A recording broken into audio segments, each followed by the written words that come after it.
Baik,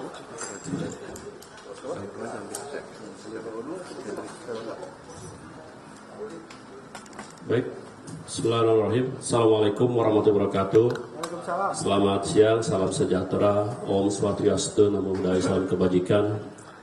Yang terhormat Pak Jampitsus, Pak Kasum TNI, Pak Kabar Eskrim, Pak Dirjen, Pak Irjen, Nadagaku, Pak dari KLH Tinggal Hidup, dan Satgas beserta jajaran. Rekan-rekan media saya hormati, pada hari ini baru saja telah dilaksanakan rapat koordinasi pembahasan hasil investigasi tim Satgas PKH terkait bencana di Provinsi Aceh, Provinsi Sumatera Utara, dan Provinsi Sumatera Barat.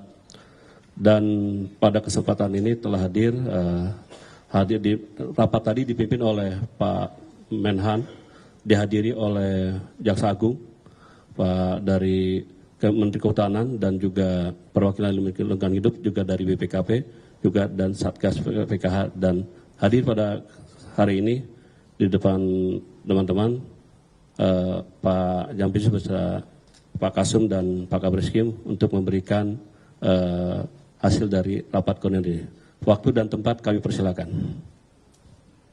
Terima kasih. Assalamualaikum warahmatullahi wabarakatuh. Selamat siang rekan-rekan media semua.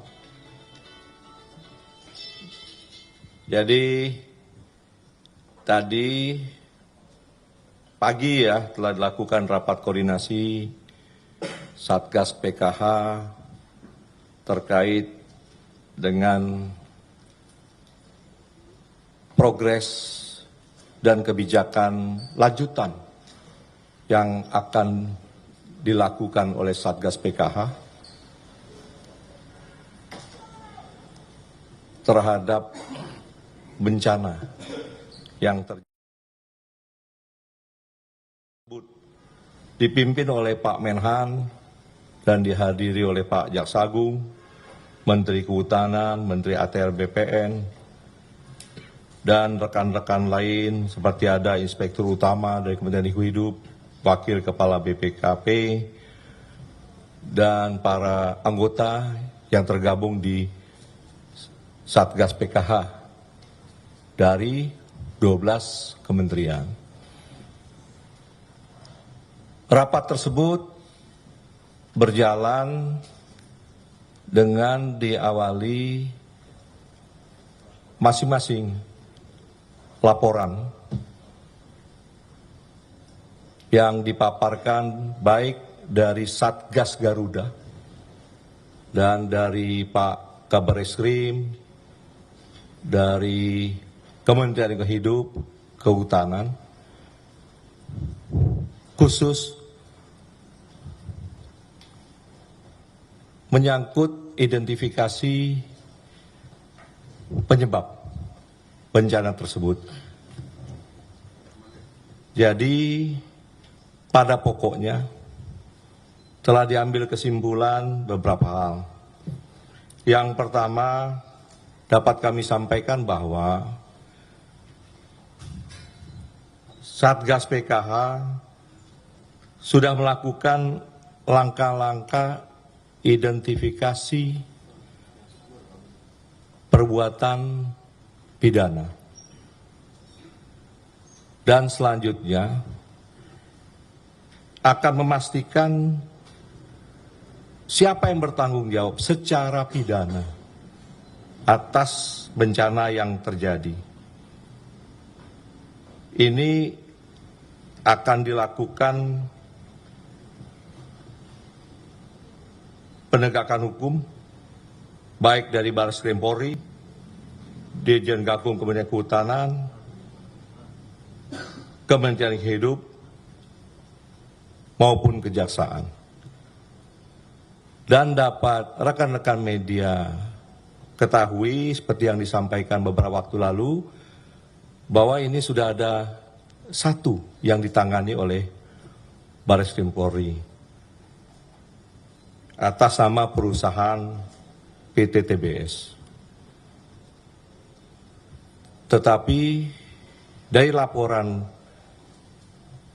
anggota Satgas PKH tadi, kita sudah mapping perusahaan-perusahaan mana saja penyebab bencana ini. Sudah diketahui identitas, sudah diketahui lokasi, sudah diketahui kira-kira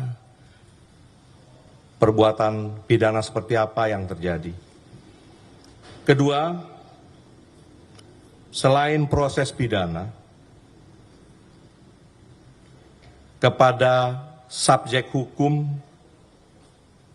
yang dinilai bertanggung jawab, tidak saja perorangan, korporasi pun akan dikenai pertanggungjawaban pidana. Selain itu juga diputuskan tadi akan dikenakan sanksi administratif berupa evaluasi perizinan jika mereka memiliki izin.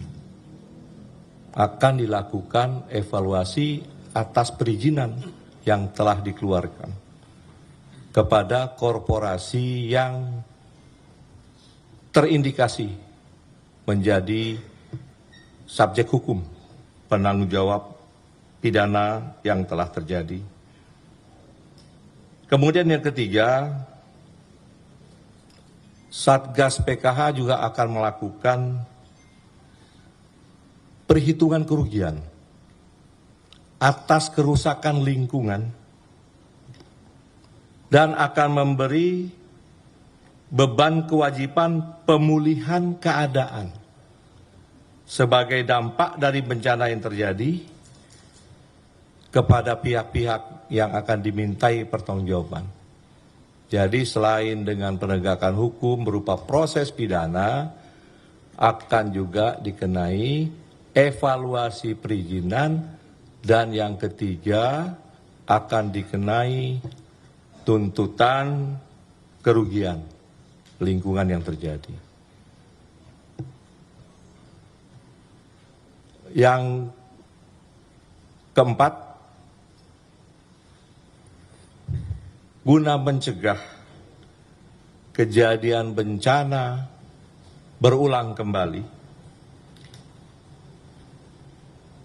pemerintah akan melakukan evaluasi regulasi peraturan di sektor lingkungan hidup, kehutanan, tata ruang wilayah, energi dan sumber daya alam, termasuk perbaikan keseluruhan tata kelola. Sehingga keberadaan Satgas PKH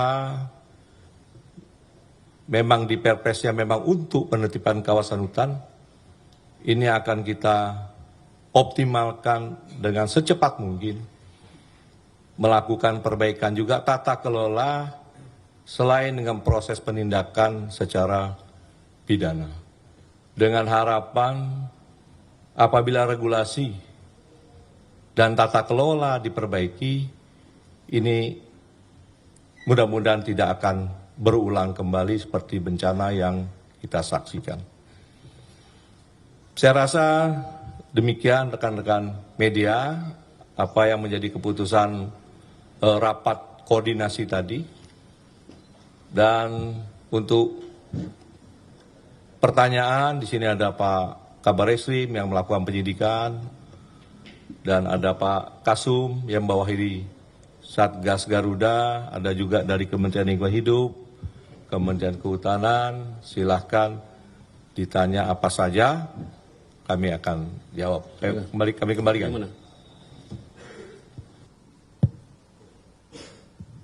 Izin Pak, saya Roy dari Berita 1. Mau tanya Pak Kabar Eskrim, ini terkait BTTBS ini ada 17 orang yang sudah diperiksa, dan dari 17 apakah ada saksi ahli atau ahli apa saja gitu Pak yang dilibatkan Pak? Terima kasih Pak.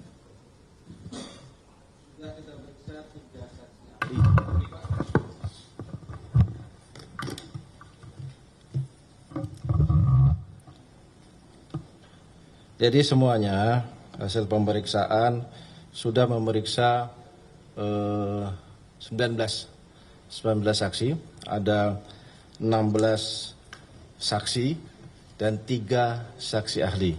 Saksi ahli itu dari Dinas Lingkungan Hidup Provinsi, kemudian dari Balai Pengelolaan Hutan Lestari, dan dari Pertanahan, ya, itu. Dan sekarang masih tetap berlanjut pemeriksaan. Ya. Baik, ada lagi? Terima kasih Pak. Saya Ade dari Tempo.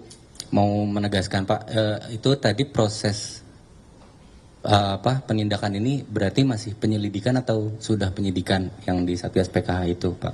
Terus kemudian fokus terhadap perusahaan-perusahaan yang akan ditindak ini yang seperti apa sih Pak? Apakah yang memang ilegal miningnya atau ada perusahaan-perusahaan yang terdaftar gitu? Dan seperti kita tahu kan ada beberapa perusahaan yang sudah menutup, kayak Toba Lestari juga sudah menutup operasionalnya. Apakah itu juga akan menjadi sasaran penyelidikan ini juga gitu?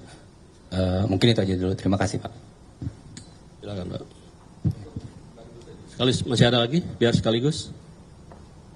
Silakan. Izin Pak, saya Jonathan dari Kumparan. Mau tanya, untuk tadi kan Pak Jampitsus bilang udah ada perusahaan-perusahaan yang teridentifikasi melakukan pelanggaran ya Pak. Ini mungkin bisa diungkapkan inisial-inisial perusahaannya, atau kalau belum ada berapa sih Pak perusahaan yang diduga melakukan pelanggaran ini totalnya? Sama dugaan pelanggarannya mengarah ke mana sih mereka ini? Terima kasih.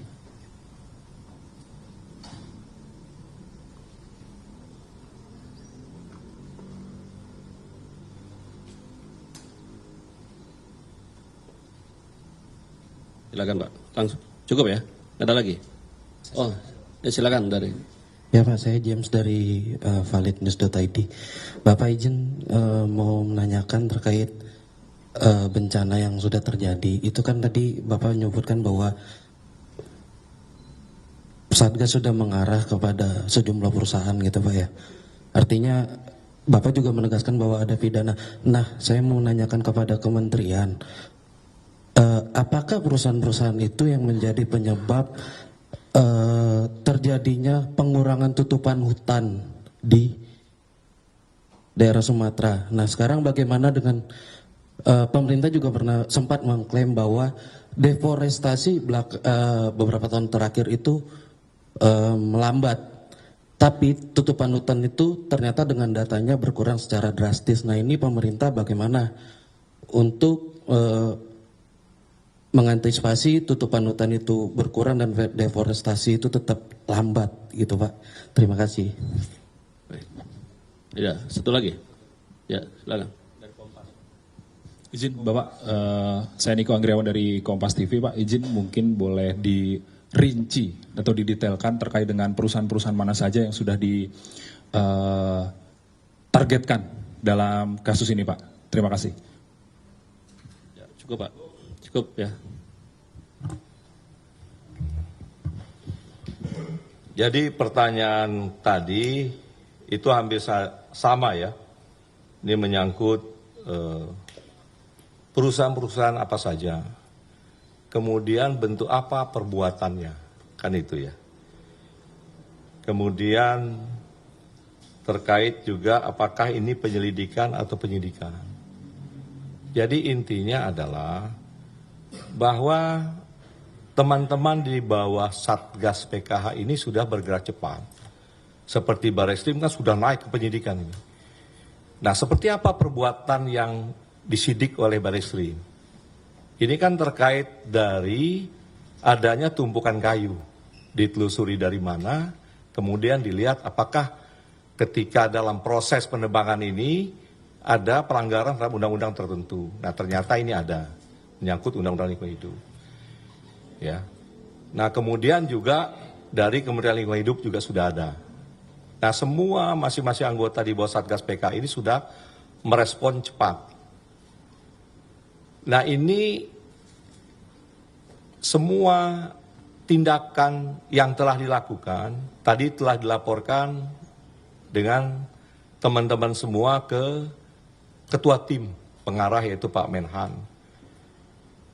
Dari masing-masing laporan tersebut termasuk dari operasi Satgas Garuda, kita ketahui yang pertama, memang ada beberapa perusahaan Nah, seperti apa perusahaan yang terindikasi pidana? Ya. Satu, memiliki perizinan yang tidak benar. Ini akan kita tinjau. Apakah benar bisa timbul perizinan di kawasan hutan lindung? Nah, kira-kira seperti itu. Kemudian ada perbuatan juga ketika dia mengelola izin tersebut. Entah proses penebangannya, ya. Kemudian juga dengan proses kerusakan dampak lingkungan hidupnya. Jadi ada beberapa jenis perbuatan dilakukan oleh perusahaan tersebut yang memang terindikasi kuat bahwa ini adalah proses pidana. Ya. Nah, dari beberapa perusahaan tersebut, dari beberapa perbuatan yang telah dilakukan, ini akan kita tindak lanjuti bersama. Kita akan mendorong teman-teman penyidik, terutama Bareskrim yang sudah mulai ini. Kita akan kumpulkan data ini semua, kita akan serahkan ke Bareskrim, dan apabila ini ada di lingkungan hidup, kita akan juga serahkan, kemudian juga rekan-rekan PPNS di Kementerian Kehutanan. Atau apabila memang kebijakan yang dikeluarkan atas perizinan tersebut mengandung unsur tindak pidana korupsi, akan kita tindak. Nah, kira-kira proses perbuatan perusahaan tersebut seperti itu.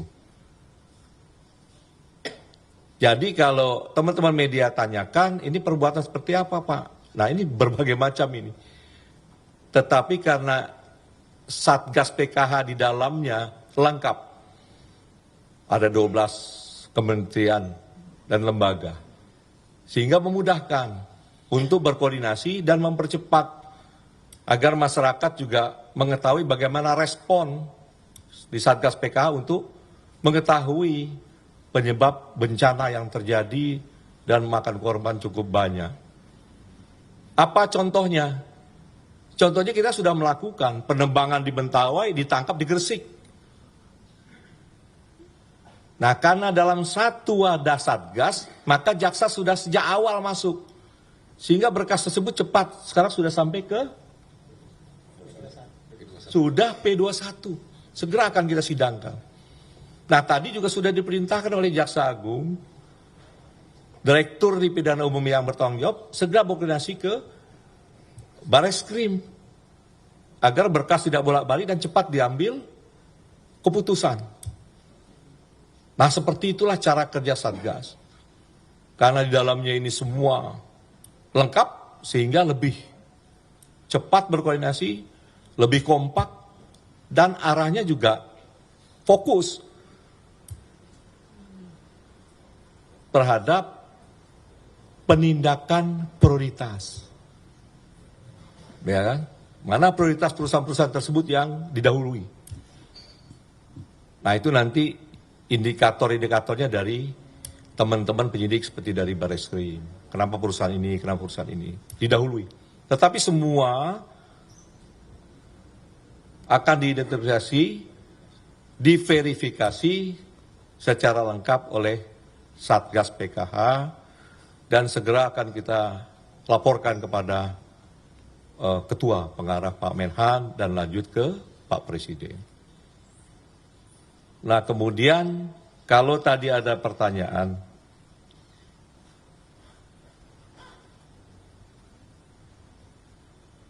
apakah perusahaan-perusahaan itu yang menjadi penyebab rusaknya tutupan kawasan hutan? Dibentuknya Satgas PKH memang untuk itu. Kenapa Satgas PKH waktu itu memprioritaskan masuk ke Tesonelo? Nah, kita tahu ini adalah kawasan hutan Taman Nasional, 81.000 luasnya, hektar 81.000 hektar luasnya, tinggal 12.000, bahkan hutan primernya tinggal 6.500. Oleh karena itu, melalui media ini kita minta dukungan masyarakat, terutama yang sekarang berada di kawasan Tesonelo, Taman Nasional Tesonelo, untuk bisa kita relokasi karena tujuan kita untuk mengembalikan sesuai fungsinya. Bayangkan kalau Satgas PKH tidak cepat masuk ke kawasan Tesonelu. Tinggal 6.500, kita perkirakan tidak sampai 2 tahun, mungkin setahun lebih habis.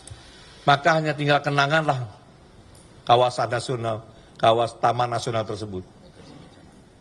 Dan ini salah satu mitigasi mencegah untuk terjadinya bencana. Jadi Satgas PKH fungsi seperti itu.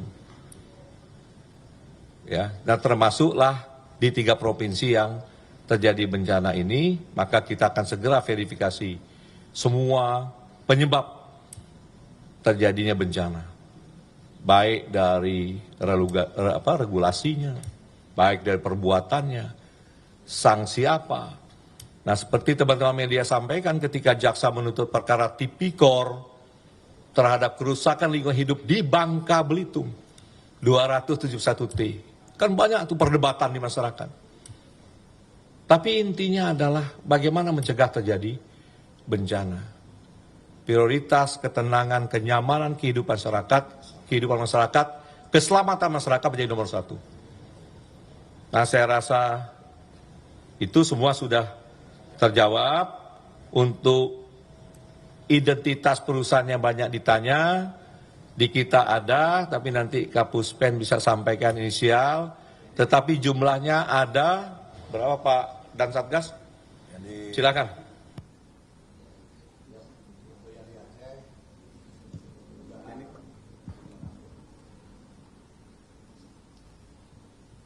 Mohon izin, untuk yang di Aceh, dugaan sementara yang terimbas langsung, yang terkait langsung dengan DAS daerah aliran sungai, itu ada 9 PT.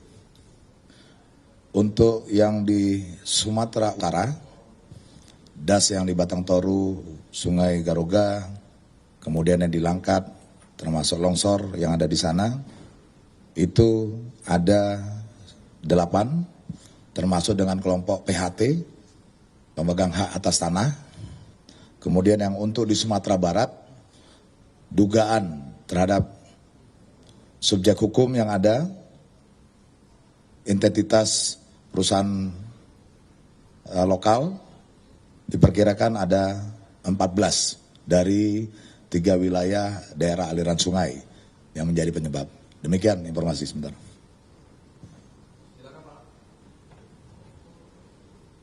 Baik, teman-teman, barusan sudah disampaikan oleh Pak Jampitsus. Kami rasa sudah cukup, Pak. Apakah masih ada, Pak Kasum? Silakan Satgas. Pak Barita, silakan. Mau sampaikan. Cukup, Pak. Baik, dari demikian teman-teman. Sudah selesai acara dan pertanyaan juga sudah cukup, sudah hampir 6 pertanyaan ya. Atas perhatiannya kami ucapkan terima kasih. Wabillahi taufiq wal hidayah. Wassalamualaikum warahmatullahi wabarakatuh.